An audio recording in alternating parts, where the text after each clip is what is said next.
नमस्ते बच्चों। आज हम सब पढ़ेंगे परिसर अध्ययन भाग 1 और परिसर अध्ययन भाग 1 में हम पढ़ने वाले हैं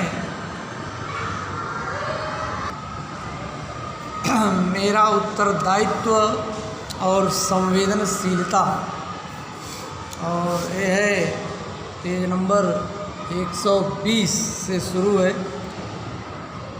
121, 122, 123 और 124 पे। तो इसको हम सीखने वाले हैं कि आखिर अपना उत्तरदायित्व क्या है और अपनी संवेदनशीलता क्या है।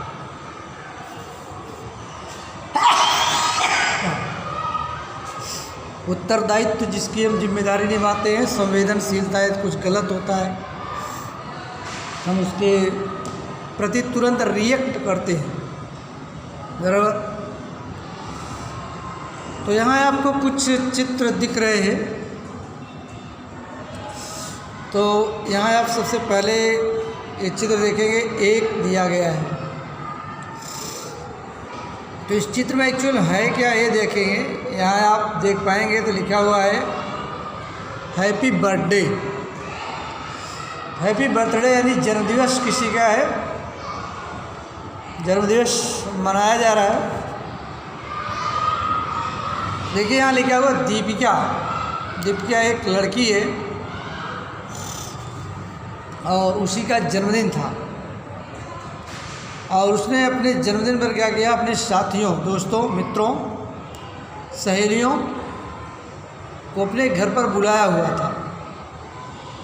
और जब उसके दोस्त और सहेलियाँ आ गए तो उसने ऊंची आवाज़ में, काफ़ी तेज़ आवाज़ में गीत प्रारंभ कर दिए।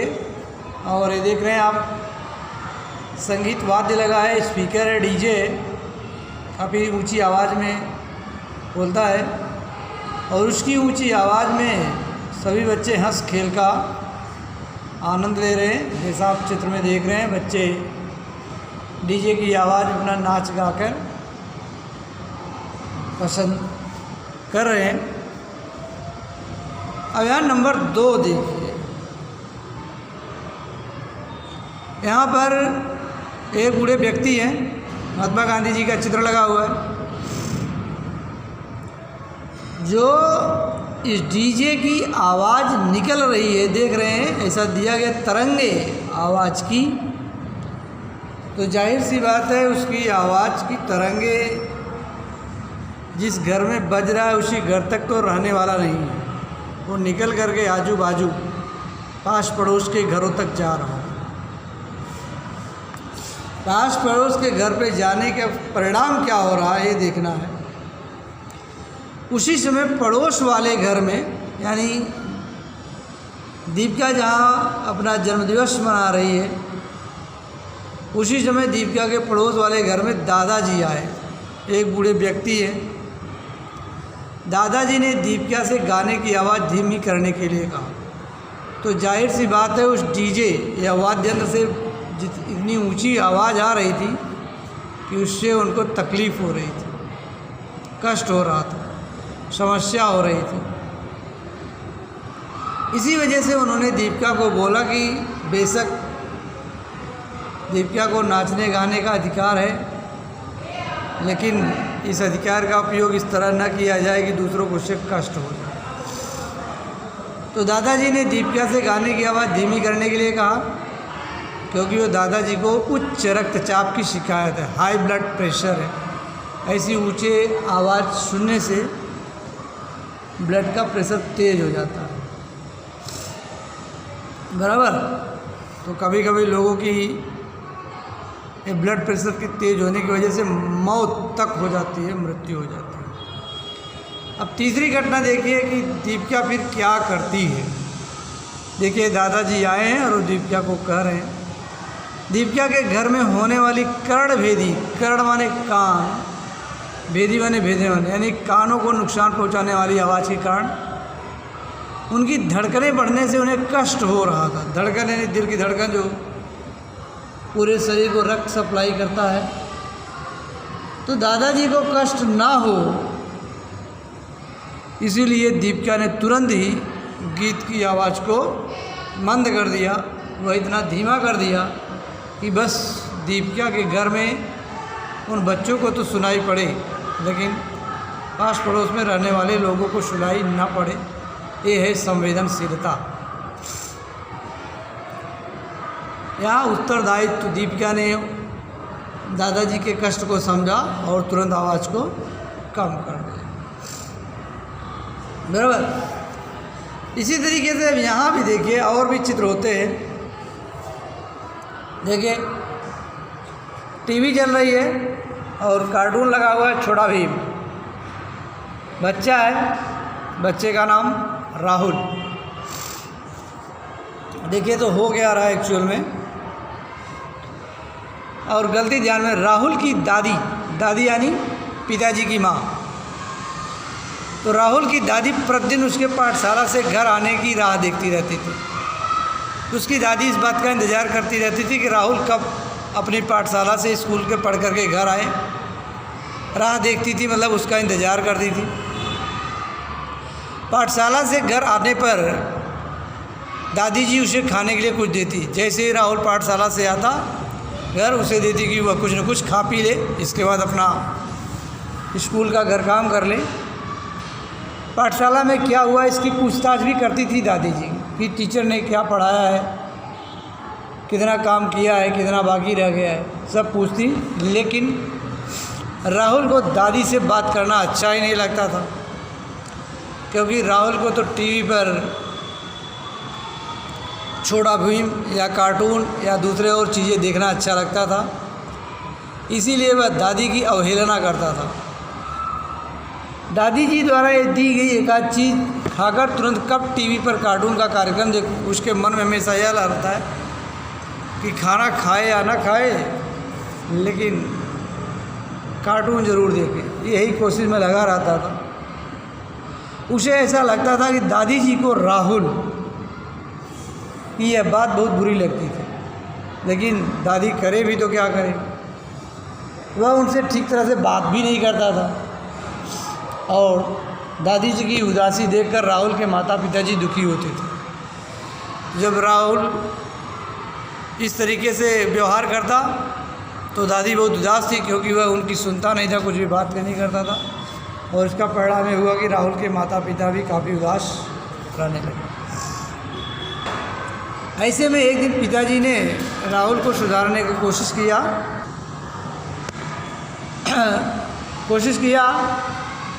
पिताजी ने राहुल के ऐसे स्नेहहीन यानी इस तरीके के अप्रेम वाले व्यवहार के बारे में उसे समझाया कि तुम्हें ऐसा का व्यवहार दादी माँ के साथ कदापि नहीं करना चाहिए। उस दिन से राहुल ने दादी जी से बोलने में टाल मटोल करना बंद कर दिया। पिताजी के समझाने पर अब जो है राहुल दादी से टाल मटोल करना बंद कर दिया कि अब वो बात न करे, ऐसा नहीं होता था, बल्कि वह दादी के साथ स्नेहपूर्वक प्रेमपूर्वक बातें करने लगा। अब हम आगे देखते हैं। बताओ तो इन दोनों घटनाओं के संबंध में वर्ग में आपस में परस्पर चर्चा करो। तो ये दो घटनाएं कौन सी हैं? पहली घटना ये है कि दीपिका ने अपने बर्थडे पर तेज़ आवाज़ में संगीत बजाया। और दूसरी घटना है कि राहुल पाठशाला से आने के बाद दादी की अनदेखी करता था और बस कार्टून देखने में लग जाता था। तो इसमें आपको क्या लगता है कि दीपिका और राहुल से कोई गलती हुई है तो कौन सी? बेशक अनजाने में ऐसा ही, लेकिन दीपिका और राहुल से गलती हुई है। दीपिका और राहुल को गलती करने का इस तरीके से कोई उद्देश्य नहीं रहा हो भले ही, लेकिन गलती तो हुई कि दीपिका ने अनजाने में अपने बर्थडे पार्टी में तेज़ आवाज़ में संगीत को बजाया, जिससे पड़ोस में रहने वाले दादाजी को कष्ट पहुंचा। राहुल ने अनजाने में गलती की। पाठशाला से आने के तुरंत बाद दादी से बिना कोई जवाब किए उनका उत्तर दिए और तुरंत टीवी देखने में लग जाता था। उन दोनों ने अपनी गलती को कैसे सुधारा? तो दीपिका ने दादाजी के कहने पर उन्होंने जब अपनी समस्या बताई कि थोड़ा संगीत धीमा कर लो, तो दीपिका ने उस गलती को समझा और उसे सुधार लिया। जबकि राहुल के माता पिताजी ने दादी के प्रति किए जाने वाले स्नेहहीन व्यवहार के बारे में बताया और समझाया, तब जाकर के राहुल की गलती सुधारा। क्या तुम्हारे घर में या पड़ोस में कोई वृद्ध व्यक्ति है? तो यदि है आपके घर में या पड़ोस में तो आप बोल सकते हैं है, हाँ, नहीं है तो नहीं। तुम उनकी किस किस प्रकार की सहायता करो? यदि है तो आप कैसे उनकी सहायता करते हैं, ये बताना है आपको।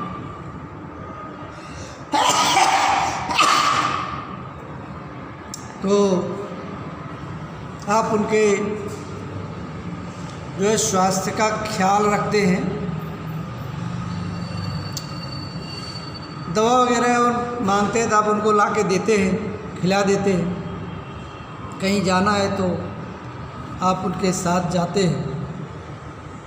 इस तरीके से जो भी वृद्ध व्यक्तियों के लिए आवश्यक बातें होती हैं वह आप उनको पूरा करके आप उनकी मदद करते हैं, बराबर। तो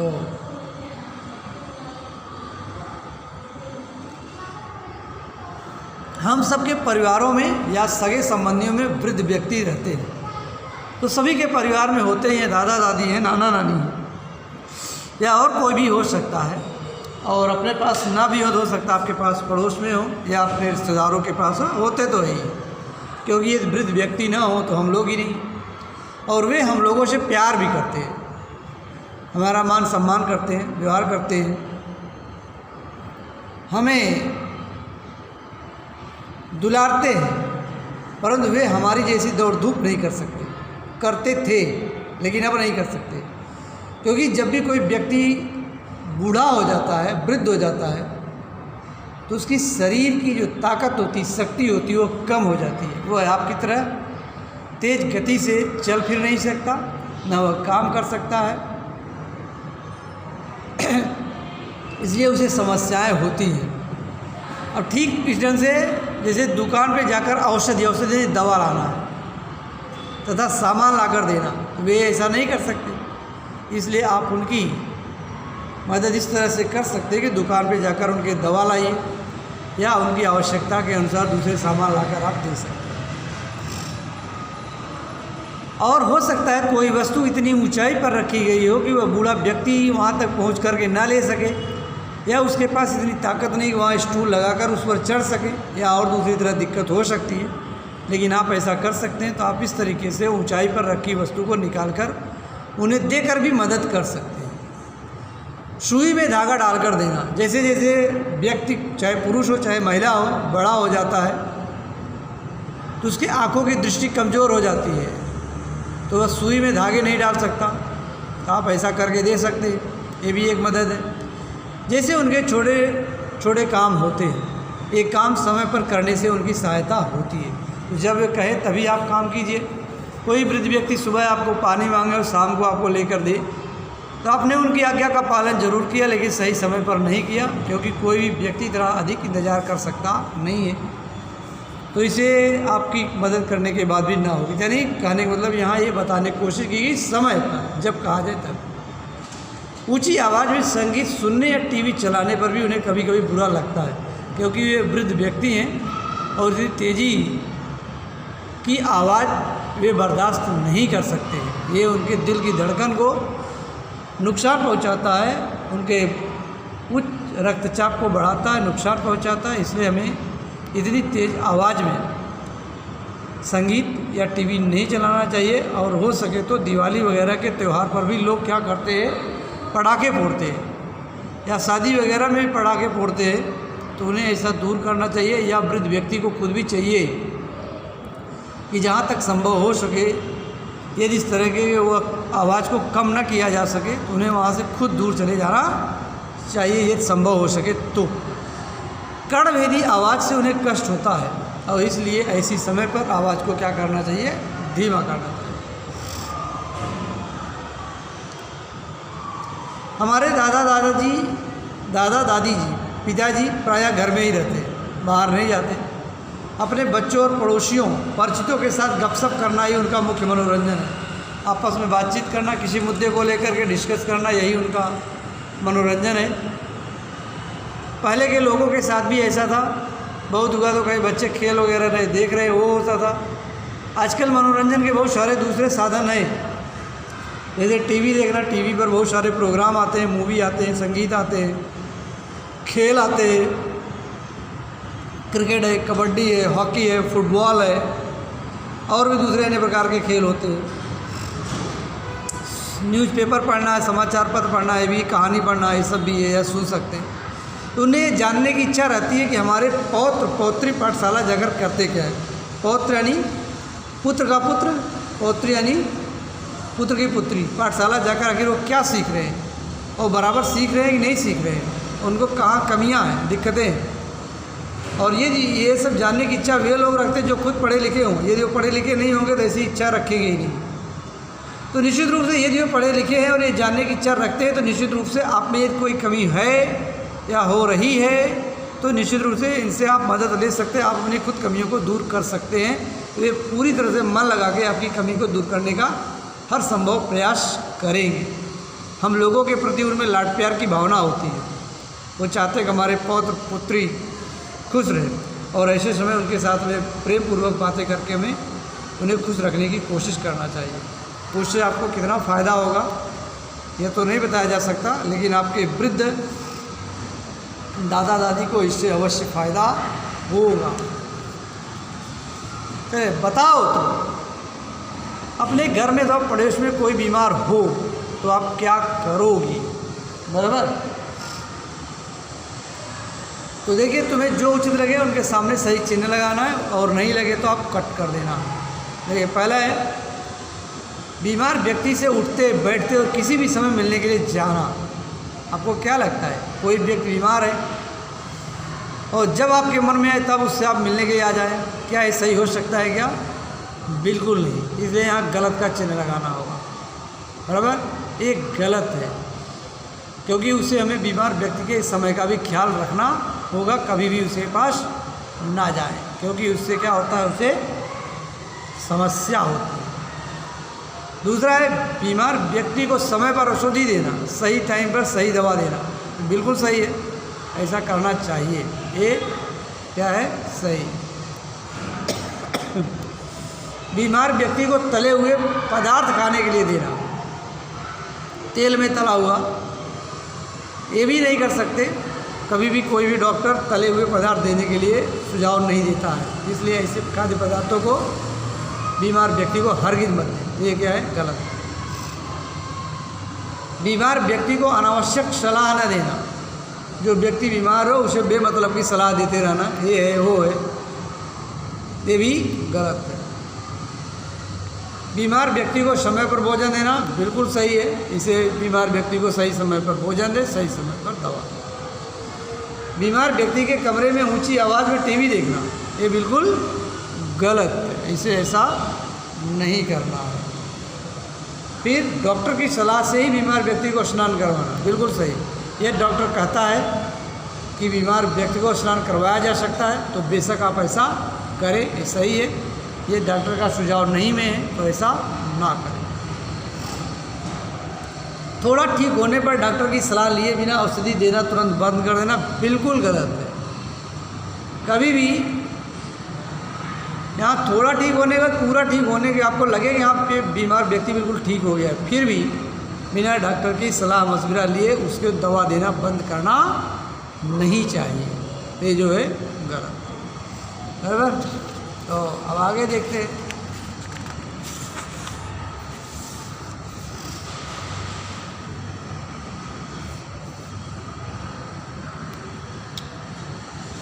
हम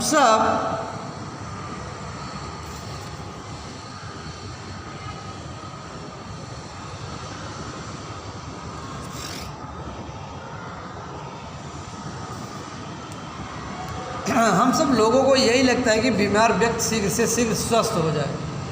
खुद बीमार व्यक्ति कोई बीमार होना नहीं चाहता, लेकिन प्रकृति की ऐसी अवस्था है कि मजबूरन कभी न कभी कोई बीमार होता ही, दुर्घटनाएं हो जाती हैं।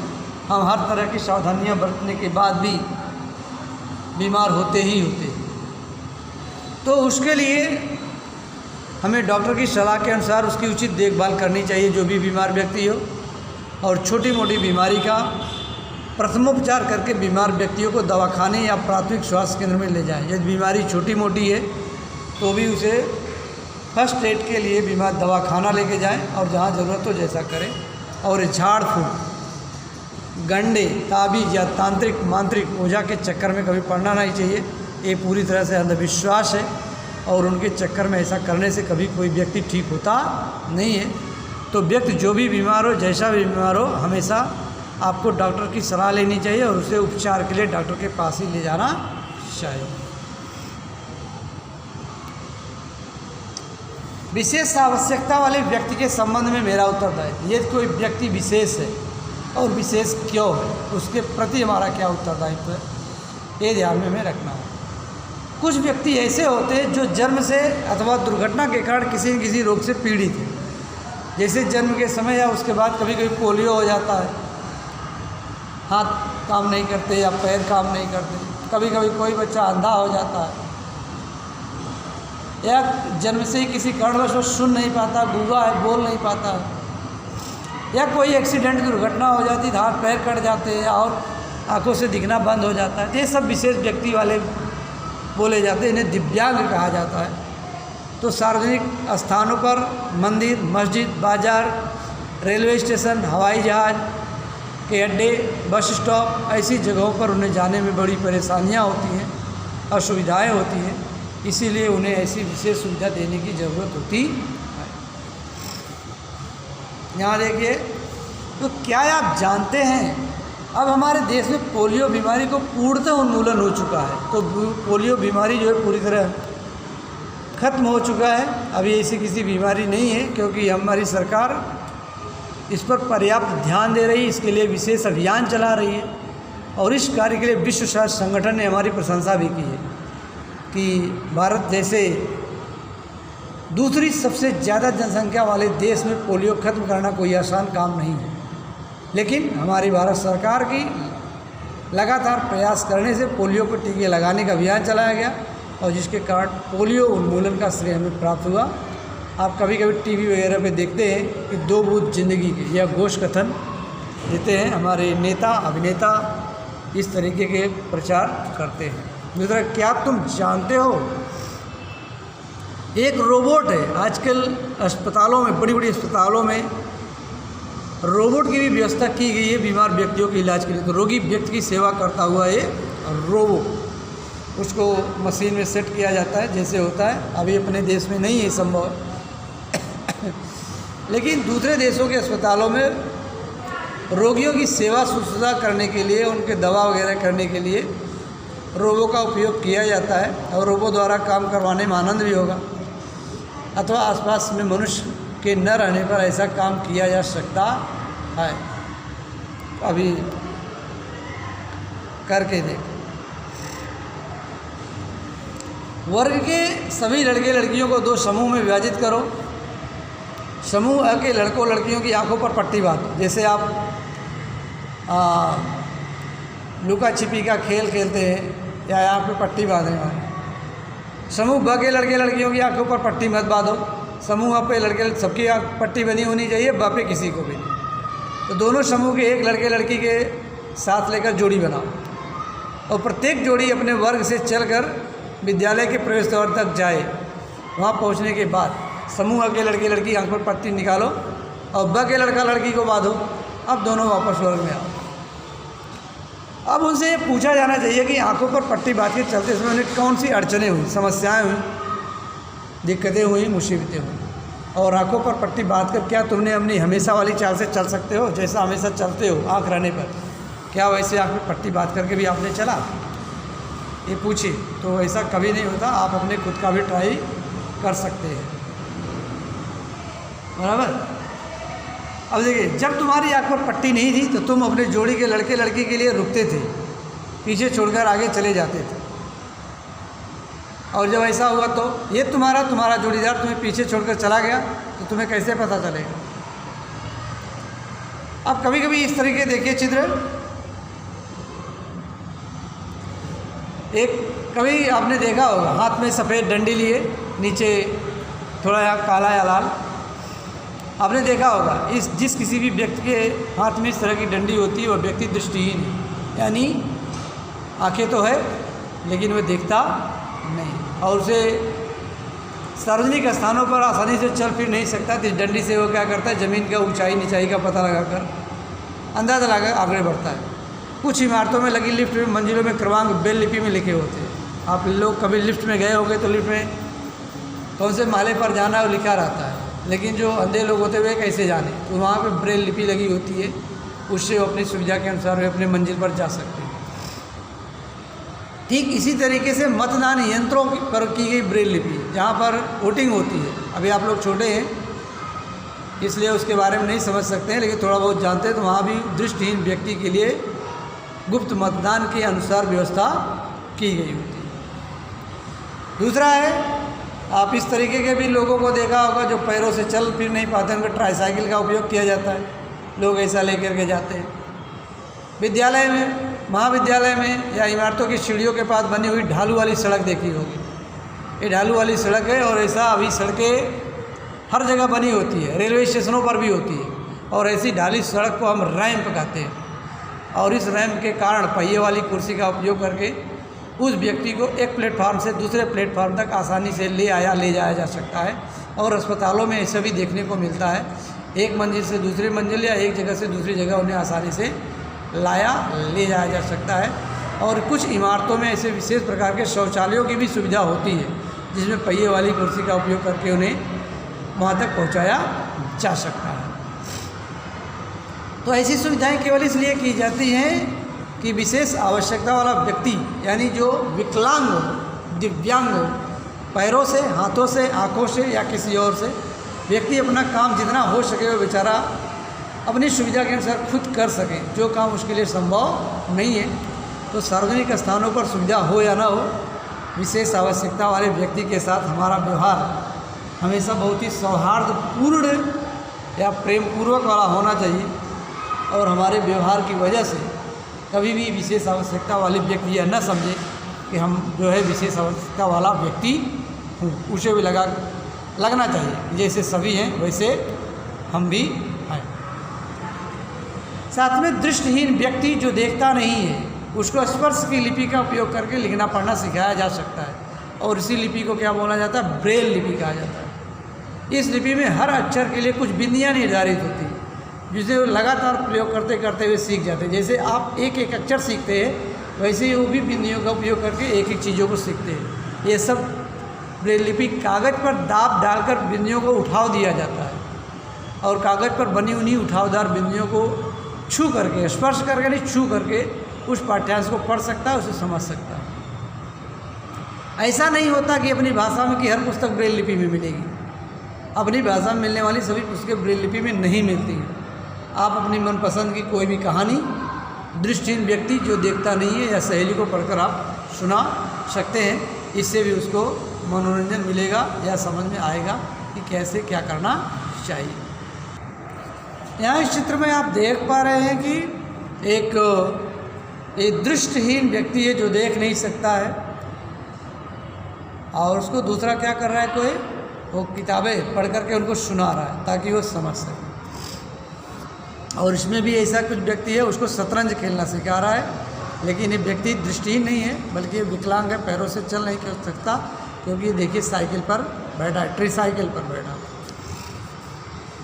अब यहाँ नीचे दी गई ब्रेल लिपि के संकेतों का उपयोग करके आप अपना नाम लिख सकते हैं। चिन्हों की भाषा के संकेतों का उपयोग करके सहेली आपको उसको समझा सकते। देखिए यही ब्रेल लिपि है। जैसे अ के लिए इस चिन्ह का उपयोग किया जाता है, एक बिंदी, आ के लिए इस तरह, छोटी ई के लिए इस तरह, बड़ी ई के लिए इस तरह, छोटा ऊ, बड़ा ऊ, ए, आए, ओ, आओ, अंग, ओ, री, बड़ी री आप इसे बोल सकते हैं, पहले चलता था, ए, एक, की मात्रा औक और ए और ए इस तरीके के मात्रा है। इसके बाद इधर दूसरे अक्षर हैं क, ख, ग, ग, ङ, च, छ, ज, झ, ञ, ट, ठ, ड, ढ, ड़, त, थ, द, ध, न, प, फ, ब, भ, म, य, र, ल, व, मराठी में ल, और श, क, श, ह, छ, ज्ञ, यात्रा नहीं है। तो इन सब देखिए ये इन अक्षरों के लिए कौन से ब्रेल लिपि में कैसे चिन्ह होते हैं, बराबर। इनको देख करके आप इसका उपयोग कर सकते हैं। अब यहाँ देखिए एक दूसरी भाषा, ये क्या है? अभी तक आपने जो पढ़ा वो ऐसे लोगों के लिए जो दृष्टिहीन थे, जो देख नहीं सकते थे, लेकिन ये उन लोगों के लिए है जो देखते तो हैं लेकिन बोल नहीं सकते, इसलिए उन्हें इशारा में समझाना पड़ता है।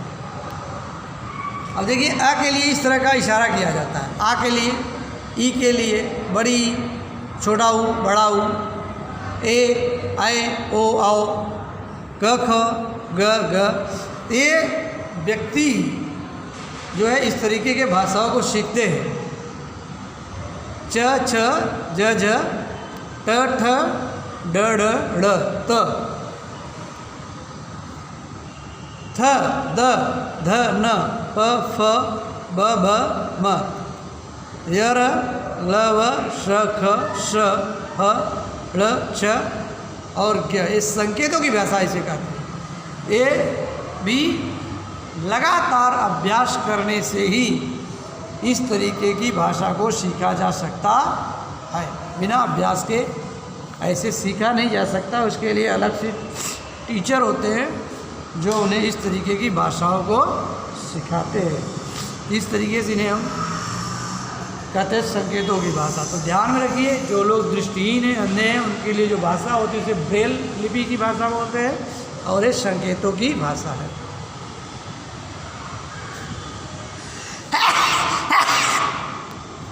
बोलने वाले के ओठों की गतिविधियों को देखकर बोली गई बात को समझने की तकनीक भी उन्हें सिखाई जाती है।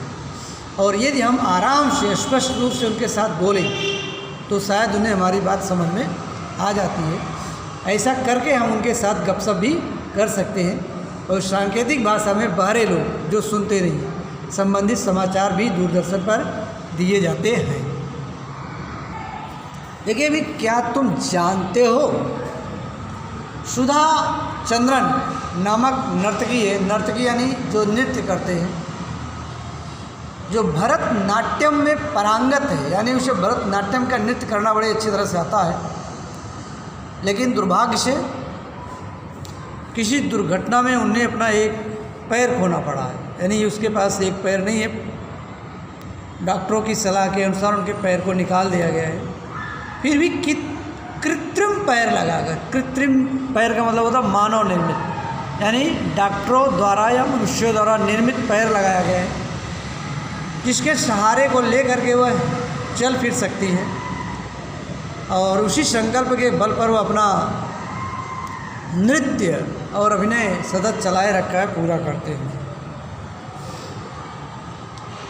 इसी तरीके से एक और लड़की है अरुणिमा सिन्हा करके, आपने तीसरी में पढ़ा होगा, याद होगा तो।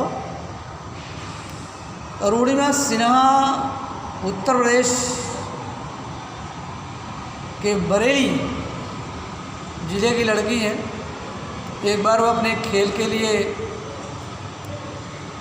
दिल्ली जा रही थी और वहीं जाते समय कुछ चोरों ने उनको लूटने का प्रयास किया। उनके द्वारा पहने गए आभूषण गए, लेकिन उन्होंने दिया नहीं। परिणाम ये हुआ कि चोरों ने उनको चलती ट्रेन से ट्रेन के बाहर फेंक दिया। और संयोग की बात ये थी कि जब चोरों ने उनको चलती ट्रेन से बाहर फेंका तो दूसरी पटरी पर दूसरी तरफ से ट्रेन आ रही थी और दूसरी तरफ ट्रेन से वो टकरा करके नीचे गिर गई और इस प्रक्रिया में उनके पैर बुरी तरह जख्मी हो गए, कट भी गए। रात का वक्त था, शायद किसी ने देखा नहीं। सुबह जब किसानों ने देखा तो सूचित किया गया और उनका इलाज किया गया। और इलाज करने में वह बच भी गई। और हॉस्पिटल से निकलने के बाद लोग उन्हें घर ले जाना चाहते थे, लेकिन उन्होंने हॉस्पिटल से निकलकर घर न जा कर के अपने भाई के साथ ऐसी महिला के घर गए जिन्होंने माउंट एवरेस्ट पर चढ़ाई कर रखी थी, बचेंद्री पाल। क्योंकि हॉस्पिटल में रह करके अरुणिमा सिन्हा ने यह निश्चय कर लिया था कि मेरे पैर तो कट गए हैं, इसलिए मुझे लोगों को दिखाना चाहिए कि मेरे लिए अभी भी कुछ भी असंभव नहीं है। बचेंद्री पाल ने भी उनका हौसला बढ़ाया कि ये तुम सोचती हो कि तुम माउंट एवरेस्ट फतह कर सकती हो तो तुम कर सकती हो, क्योंकि मन के हारे हार है, मन के जीते जीत। ये तुम मन से हार गए, तुम्हारे पास हाथ पैर आँख नाक कान सब कुछ होते हुए भी तुम हार जाओ। और ये तुम मन से जीवित हो या मन से तुम्हें जीत लगती है तो तुम जीत जाओगे, तुम्हारे पास भले ही कुछ भी ना हो। तो विकलांगता जो होती है वो मनुष्य के शरीर में होती है, उनके मन में नहीं। तो उनको अरुणिमा सिन्हा को कृत्रिम पैर लगा दिए गए थे। शुरू में होता था कि उस कृत्रिम पैर से चलने का उन्हें कोई अभ्यास नहीं था, उन्हें चलने में बड़ी दिक्कतों का सामना करना पड़ता था। लेकिन लगातार अभ्यास करने से एक दिन ऐसा भी आया जब किसी को तो विश्वास नहीं था, लेकिन खुद उन्हें ही अपने आप पर विश्वास था कि मैं ऐसा कर सकती हूँ, बराबर, कि I think I can do it. और उन्होंने ऐसा कर भी दिखाया और वह माउंट एवरेस्ट की विजेता बन गए। तो ये कृत्रिम पैर ही था, वो विशेष आवश्यकता वाली लड़की बन गई थी, लेकिन एक कृत्रिम पैर था जिसके सहारे वो उन्होंने ऐसा किया। तो ऐसा आप कर सकते हैं। दूसरा यहाँ देखिए दिया है रविंद्र जैन। रविंद्र जैन भी दृष्टिहीन व्यक्ति हैं, वो भी देखते नहीं हैं, लेकिन बिना देखे भी उन्होंने कई चित्रपट यानी मूवी, पिक्चर, थिएटर और दूरदर्शन को अंग्रेजी में हम टीवी बोल, इस टीवी के कार्यक्रमों के लिए उन्होंने कई गीत संगीत दिए। और उनके इस मधुर संगीत के योगदान के स्वरूप ही उनके इसके लिए कई पुरस्कार भी मिले। और आपको पता होगा कि ये न देखने वाले लोगों के लिए भी क्रिकेट होते हैं, तो सोचिए कि वो बिना देखे क्रिकेट कैसे खेलते हो। और विकलांग लोगों के लिए भी ओलंपिक की तरफ से खेल आयोजित किए जाते हैं, हर तरह के जो भी संभव होते हैं, ताकि उनको ऐसा न लगे कि उनके साथ समाज का व्यवहार अलग है। पैरा ओलंपिक खेल बोलते हैं, उसमें अपना वे हॉकी खेलते हैं, बैडमिंटन खेलते हैं और भी दूसरी चीज़ें। तो यानी ये सब नहीं होते हुए पूरे शरीर उनके साथ नहीं है, फिर भी वैसा करते हैं। शरद गायकवाड़ का एक ही हाथ केवल आधा है, और तैराकी यानी पानी में तैरने के लिए दोनों हाथों की ज़रूरत होती है, लेकिन उनका एक हाथ केवल आधा ही है। फिर भी तैराकी की प्रतियोगिता में उन्होंने पूरे विश्व में अपने देश का नाम ऊँचा किया, फिर भी वो विजय हासिल की। तब इस पाठ से हमने सीखा क्या कि अपने परिवार और परिसर में आसपास के लोगों की कठिनाइयों को हमें हमेशा समझने का प्रयास करना चाहिए।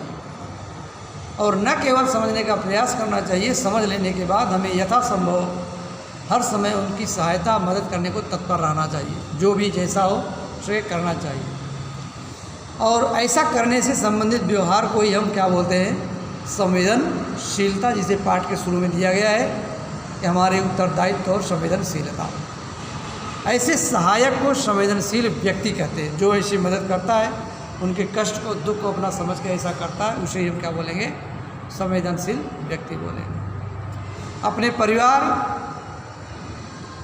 अथवा अपने आसपास रहने वाले, पास पड़ोस में रहने वाले वृद्ध, बीमार व्यक्ति और विशेष आवश्यकता वाले का मतलब जो आंखों से देखते नहीं, दृष्टिहीन, जिसके पास पैर नहीं है या हाथ नहीं है या बहरे हैं, सुन नहीं सकते हैं, बोल नहीं सकते हैं, ऐसे व्यक्ति को हम विशेष आवश्यकता वाले व्यक्ति होते हैं, उन्हें हमें उनके साथ हमेशा प्रेम पूर्वक व्यवहार करना चाहिए और हमेशा उनको सम्मान पूर्वक व्यवहार करना चाहिए। उनके प्रेम की भाषा और सम्मान की भाषा में बात करना चाहिए।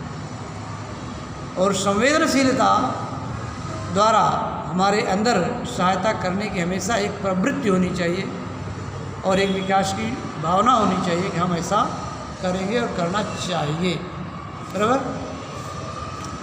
तो यही मेरा उत्तरदायित्व और संवेदनशीलता है। इसे आप और समझिए और आप अपनी इस जिम्मेदारी को अपने घर में, परिवार में और अपने पास पड़ोस के साथ जहाँ भी, जैसे भी, जब भी अवसर मिले आपको इसे ऐसा करना चाहिए। ओके, धन्यवाद।